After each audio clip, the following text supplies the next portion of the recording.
आपण सांगताय मी स्वराजवरती काय आरोप केलाय? स्वराज नावाची जी कंपनी आहे ही कंपनी ही कुठलेही टेंडर घेत नाही.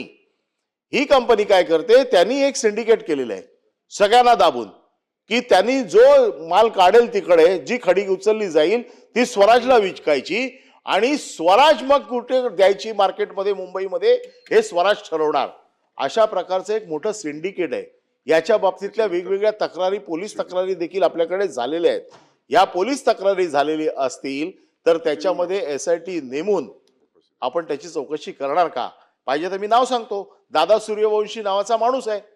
या माणसाला कोणाचा आशीर्वाद आहे, कोणाच्या ताकदीवरती हे सगळं करतोय? म्हणजे तुम्हाला सगळीच माहिती मीच द्यायची असेल तर मी ही सगळी माहिती देतो. आपण हवी तशी सोयीप्रमाणे जी पाहिजे तेवढीच वरती काढताय आणि बाकीची सगळी लपवत आहे. तसं करू नका. जेव्हा उत्तर देणार आहे तर पारदर्शक पद्धतीने द्या. मी काल पण सांगितलेलं आहे, हिम्मत असेल, संवेदनशील सरकार असेल तर जरूर तुम्ही चौकशी कराल. नसेल तर सत्तेचा माज आहे असं आम्ही समजतो, कोणाला मोजायचंच नाही असं तुम्ही ठरवलं तर त्याच्या बाबतीमध्ये आमच्या समोर काही पर्याय नाहीये. म्हणून हे माझे 3 प्रश्न याच्या बाबतीत होते. मुंबई महानगरपालिकेच्या बाबतीमध्ये जे आपण सांगितलं 130 बदल्यांना मुख्यमंत्र्यांनी स्टे दिलाय. माझा आरोप होता की महापौरांनी हा स्टे उठवण्याच्या हालचाली सुरू केल्या होत्या. त्याच्यात काय मला उत्तराची अपेक्षा होती. तो स्टे आजही कंटिन्यू आहे. परंतु महापौर मुख्यमंत्र्यांपेक्षा पुढे गेले हे मला दाखवायचं होतं, की मुख्यमंत्र्यांच्या आदेशाला देखील ते डावलायला लागलेले आहेत हे मला सांगायचं होतं.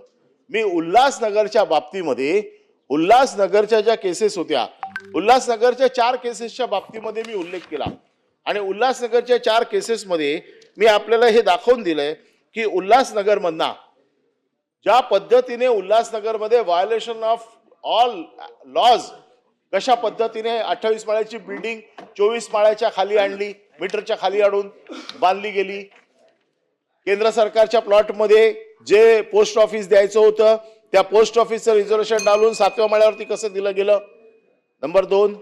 तिसरा, जो प्लॉट 1,47,000 स्क्वेअर मीटरचा प्लॉट बोगस त्याची नोटरी करून कशा पद्धतीने दिला गेला. ही 4ही प्रकरणं मी आपल्या समोर ठेवली होती.